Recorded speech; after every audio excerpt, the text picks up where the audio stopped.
They laughed when he walked in with a dusty violin, smirking as if he'd just picked it up from a dumpster butt when he closed his eyes and played the first note. Their grins froze midair, and by the time he finished, not a single person in that room ever dared doubt him again.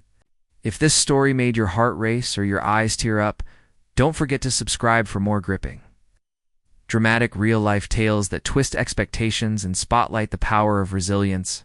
Asterisk. They told Jamal to play the violin not because they thought he had talent, not because they saw potential in his small, 10-year-old hands or the gleam in his deep brown eyes, but because they thought it would be funny, a joke, something for the class to snicker at, while he fumbled with strings he'd never touched, while his fingers struggled and his ears failed to hear the right notes.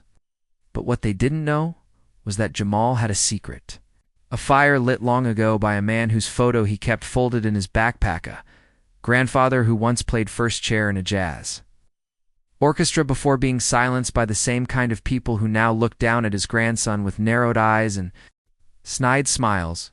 And when Jamal was called up that rainy Tuesday afternoon in room 37, the cheap fluorescent lights flickering above him and the sound of muffled giggles filling the room, he didn't say a word, didn't protest, didn't let them see the way his fingers twitched with nerves or how his heart pounded so loud he could barely hear Mrs. Callahan tell him to just try your best. Because Jamal had learned that speaking up got you labeled, fighting back got you sent home, but silence, that was his armor. And so he opened the battered violin case they'd thrust at him like a gag gift, felt the weight of the worn wood in his hands. And for a moment the world blurred out, the walls disappeared, and he wasn't in a room full of mocking kids and judgmental adults, but in his grandfather's attic in Mississippi, where the notes of Coltrane and Miles Davis danced with the dust motes in the sunbeams, where Jamal had spent endless summers learning to play not for applause but for love, for connection, for something deeper than the shallow approval of people, who'd never know the rhythm of pain and triumph.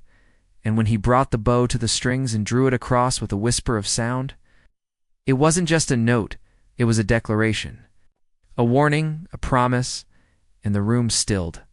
The giggles died. Mrs. Callahan's sarcastic smirk froze. And Jamal played, not a childish tune, but a haunting rendition of Strange Fruit that his grandfather had taught him when he was just 7. A song that bled with history and ache and rebellion.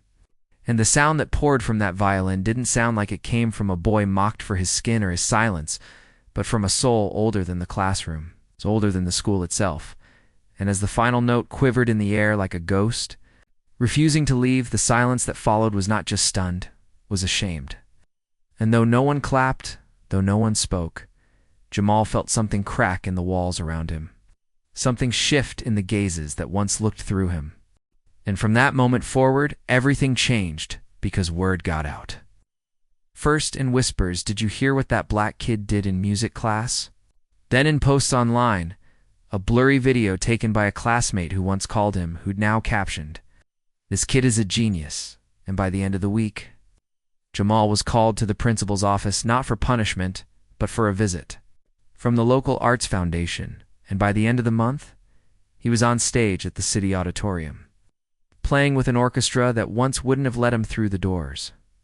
But success didn't come without shadows. Jealous classmates whispered he was only famous because of race. Some teachers bristled at the attention, and Jamal struggled with the weight of being turned into a symbol instead of a boy.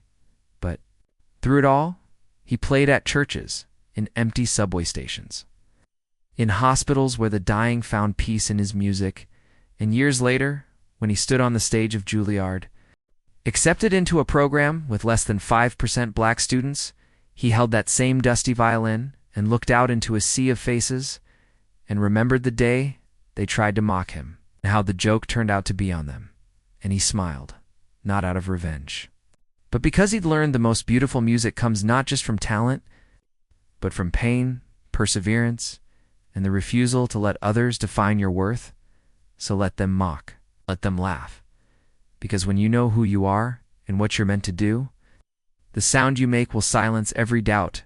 And if you ever feel overlooked, underestimated, or pushed aside, remember Jamal. Subscribe to hear more stories like his, stories that twist, surprise, and ultimately inspire. Asterisk.